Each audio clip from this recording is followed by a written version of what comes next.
My name is Francesca Hamilton. I'm with 50 States Realty, and today we were talking about 5 things your realtor might forget to tell you.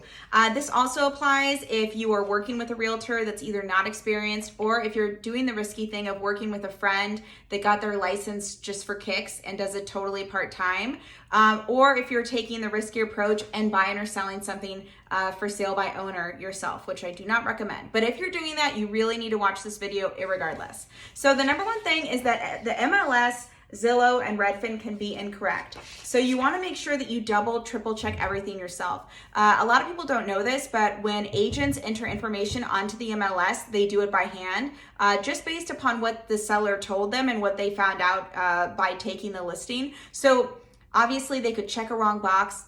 They could not know something. So double, triple check everything. Like for example, the taxes per year.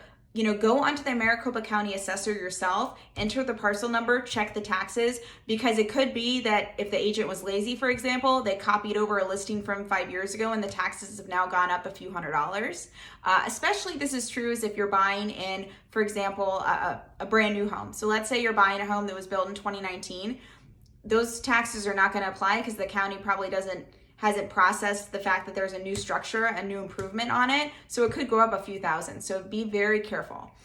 You want to double check the school districts, the square footage, especially if it's in an older neighborhood, everything you possibly can. Get it in writing, verified from the source. Don't rely on anybody else unless you have an agent that's helping you. Number 2, you can ask the seller to pay for all kinds of things. So let's say there's a room that's painted purple and you really don't like that, but you don't plan to paint the whole home. Don't be afraid to ask the seller to paint that before close of escrow. Also, if you want to keep cash in your pocket, you could ask them to pay your closing costs, which end up being a few $1,000s. So get creative and make the deal work for you. Now I'm off. Number 3, there's more than just a home inspection. So you obviously want to have a standard home inspection, but you should also have, depending on the age of the home, possibly a sewer inspection, a pool inspection, definitely a termite inspection. It really just depends on what comes up on the initial home inspection, but there's a lot more than just a home inspection. For example, let's say you're buying a home that the seller disclosed has been a rental for the last 15 years, but the home was built in 1980. Typically, we wouldn't say you need to get the sewer line inspected, although it can be a good idea even in newer homes. Could it be that possibly somebody who's been a renter for 10 years might not treat the home the same as an owner-occupant? So maybe then it makes sense to actually get the sewer line inspected. Number 4, review the HOA disclosures carefully. Don't take what anybody tells you to be true in regards to the HOA unless it comes from a verifiable source like the title company, the HOA, resale demand disclosures, your agent finding that information in the CC&Rs for you.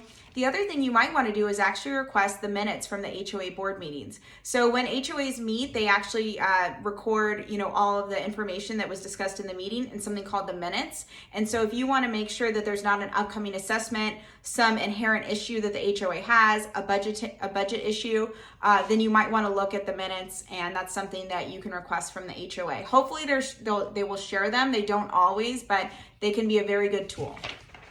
And number 5, this is really just if you're selling, make sure you disclose. If you ask me a question, should I disclose this? My answer will always be yes. Disclose, disclose, disclose. The number 1 lawsuit in the state of Arizona when it comes to residential real estate is a lack of disclosure. And you don't want to get caught in that, because let's say you had a slab leak and you decide not to tell the new buyer about it. 2 weeks go by, the new buyers moved in, and Betty from across the street comes over and goes, "Oh, did Ted tell you about the slab leak he had all those years ago?" And you go, "No." It's a really big issue. So be sure if you're selling to disclose. Again, my name is Francesca Hamilton. If you ever have a real estate question, please send me a message or give me a call. My number is 480-382-8514, and I absolutely love helping people buy or sell real estate. Thanks for tuning in.